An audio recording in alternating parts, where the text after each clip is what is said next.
नमस्कार दोस्तों, आप सबों का स्वागत है। बिहार बोर्ड मैट्रिक परीक्षा 2025 के लिए सामाजिक विज्ञान का लघु उत्तरीय प्रश्न यानी कि 2 नंबर से पूछे जाने वाला प्रश्न।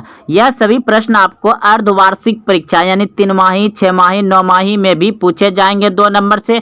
और बिल्कुल हूबहू इसी तरह प्रश्न आपको सामाजिक विज्ञान फाइनल 2025 बिहार बोर्ड मैट्रिक परीक्षा सामाजिक विज्ञान में मिलेगा। तो देखिए, पहला प्रश्न है, बाढ़ कैसे आती है? बाढ़ कैसे आती है स्पष्ट करें। तो उत्तर में लिखिएगा इस तरह से, अधिक वर्षा होने के कारण नदियों में जल का जमाव होता है। अधिक वर्षा होने के कारण नदियों में जल का जमाव होता है। साथ ही अवसादों क्या होता है?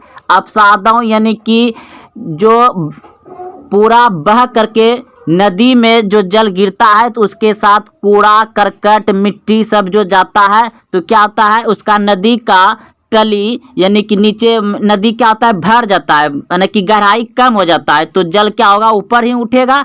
तो देखिए, अवसादों यानी कि वही हो गया, कूड़ा करकट मिट्टी जो भर जाता है तालाब में नदी में, नीचे की गहराई कम हो जाता है तो पानी ऊपर आ जाता है। तो देखिए आगे, अवसाद मतलब समझ गए के जमाव होने के फलस्वरूप नदी तल की गहराई में कमी आती है। नदी तल के वृद्धि होने के फलस्वरूप जल का स्तर धीरे धीरे ऊपर उठता है, जिसके कारण नदी तटबंधों के ऊपर दबाव बढ़ जाता है। तो नदी का जल जब धीरे धीरे ऊपर उठेगा तो बांध जो नदी का है उस पे क्या होगा, दबाव बढ़ जाता है। फलतः तटबंध टूट जाता है और अनंतर क्या होता है, बांध क्या होता है, टूट जाता है और नदी का जल विभिन्न क्षेत्रों में फैल जाता है, जिससे बाढ़ आ जाती है। तो समझ गए दोस्तों कि बाढ़ कैसे आती है। अब अगला प्रश्न देखिए। अगला प्रश्न है कि बाढ़ से होने वाली हानियों की चर्चा करें। बाढ़ से होने वाली हानियों की चर्चा करें। तो उत्तर में इस तरह से लिखिएगा, बाढ़ आने के पश्चात निम्न हानियां होती है। बाढ़ आने के पश्चात निम्न हानियां होती है। निम्न मतलब नीचे ऑप्शन में लिखा जाएगा। तो जैसे ऑप्शन ए या ऑप्शन नंबर 1 भी दे सकते हैं आप। तो ऑप्शन ए यानी ऑप्शन 1 नंबर में लिखेंगे, बाढ़ के कारण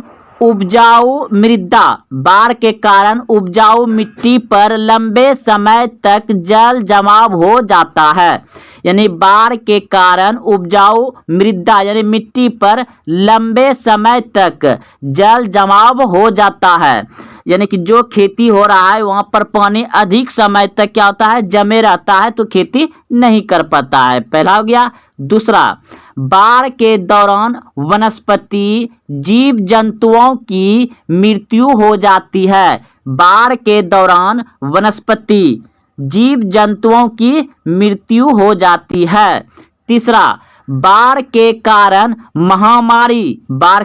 महामारी जैसे मलेरिया, हैजा, चेचक जैसे रोग का प्रकोप बढ़ जाता है। बाढ़ देखिए खत्म होता है तो गाँव में ब्लीचिंग का पाउडर छिटा जाता है और बाढ़ के समय में ही ज़्यादा यानी कि सड़े गले गंदगी बदबू जल जमाव होने के कारण बहुत सारा कीटाणु मतलब बन जाता है, जिससे कि हैजा चेचक जैसे रोग का प्रकोप क्या होता है, बढ़ जाता है। और चौथा यानी कि डी नंबर या चौथा नंबर, बाढ़ के कारण सड़क एवं रेल मार्ग टूट जाता है और बाढ़ के कारण ही गांव और शहर में रेल मार्ग क्या होता है, टूट जाता है, सड़क टूट जाता है। तो ये आप 4 लिख सकते हैं, बाढ़ से होने वाली हानियों की चर्चा करें। तो ये भी आपको 2 नंबर से पूछा जाएगा। अब अगला प्रश्न देखिए। अगला प्रश्न है, बाढ़ से सुरक्षा हेतु अपनाई जाने वाली सावधानियों को लिखें। बाढ़ से सुरक्षा हेतु अपनाई जाने वाली सावधानियों को लिखें। तो उत्तर में लिखेंगे, बाढ़ से सुरक्षा हेतु अपनाई जाने वाली सावधानियां निम्न है। निम्न है यानी कि नंबर में दे करके लिखेंगे। तो पहला नंबर यानी ए, बाढ़ आने से पूर्व सरकार के द्वारा दी जाने वाली सूचनाओं का पालन करें। यानी कि बाढ़ आने की जो संभावना होता है तो उस समय टीवी, रेडियो, मोबाइल पर और हर जगह मैसेज दिया जाता है कि बाढ़ आने पर बहुत सारा सूचना जो बताता है उसका वह पालन करें। दूसरा नंबर, बाढ़ प्रभावित क्षेत्र में रहने वाले लोगों को नौका चालन से संबंधित प्रशिक्षण दिया जाना चाहिए। यानी कि जो बाढ़ के क्षेत्र में रहता है उसको नौका चलाने के लिए क्या देना चाहिए, प्रशिक्षण देना चाहिए, सिखाना चाहिए। तीसरा, खाद्य सामग्रियों की व्यवस्था क्या है, बाढ़ पूर्व ही कर लेना चाहिए। यानी कि बाढ़ आने से पहले खाद्य सामग्री जैसे सत्तू, चूड़ा, गुड़ इत्यादि वगैरह जितने भी खाने वाला चीज़ है उस सब का व्यवस्था कर लेना चाहिए। अगला देखिए, चौथा नंबर, विभिन्न रोगों से बचने हेतु दवा इत्यादि का प्रबंध होना चाहिए। यानी कि विभिन्न रोगों से बचने के लिए दवा भी वगैरह साथ में ले लेना चाहिए। और पांचवा, मकान का निर्माण नदी के किनारे नहीं करना चाहिए। मकान का निर्माण नदी के किनारे नहीं करना चाहिए। और फिर छठा, टॉर्च, पॉलीथीन एवं बांस को अपने पास रखना चाहिए। तो ये था बाढ़ से सुरक्षा पाने की कुछ निम्न बातें। अब अगला देखिए, अगला प्रश्न है, ये भी प्रश्न आपको 2 नंबर से, यानी कि जितने भी प्रश्न बता रहे हैं ये 2 नंबर से पूछा जाता है और बहुत बार पूछे गए हैं। चौथा नंबर है, बाढ़ नियंत्रण के लिए उपाय बताइए। यानी कि बाढ़ को रोका जाए, नियंत्रण पाया जाए उस पर, उसके लिए उपाय बताइए। तो उत्तर में लिखिएगा, बाढ़ नियंत्रण हेतु निम्न उपायों का अपनाना चाहिए। बाढ़ नियंत्रण हेतु निम्न उपायों को अपनाना चाहिए, उत्तर में लिखेंगे। तो ऑप्शन ए यानी 1 नंबर देख करके लिखेंगे, नदी तटबंधों को मरम्मत कराने का कार्य करना चाहिए। नदी का जो तटबंध होता है उसको मरम्मत करने का कार्य करना चाहिए क्योंकि समय बाढ़ आने का हो रहा है। दूसरा नंबर, नदी तटबंधों के ऊपर वृक्षरोपण का कार्य करना चाहिए। नदी का जो तट होता है, बांध होता है, उस पर वृक्ष लगाने का कार्य होना चाहिए। तीसरा नंबर, सरकार के द्वारा विभिन्न नदियों को आपस में जोड़ने का कार्य किया जाना चाहिए।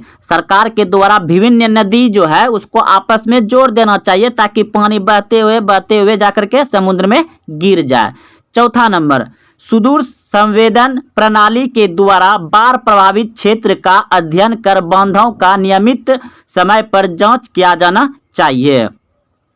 तो दोस्तों, अगर आप यहां तक पहुंचे हैं तो इन सभी प्रश्न को अच्छे से आप लिख लीजिए कॉपी में और घर में प्रैक्टिस करिए क्योंकि ये सभी प्रश्न आपको 2 नंबर से पक्का पूछा जाता है हर साल। और आप 6 माही, 9 माही, 3 माही जो परीक्षा में बैठेंगे, बिहार बोर्ड मैट्रिक परीक्षा, सामाजिक विज्ञान में ऐसे प्रश्न हर साल आते हैं और बार-बार आते हैं। तो आप अपने दोस्तों में शेयर करें और हाँ, अभी तक चैनल को सब्सक्राइब नहीं किया तो चैनल को सब्सक्राइब कर लें।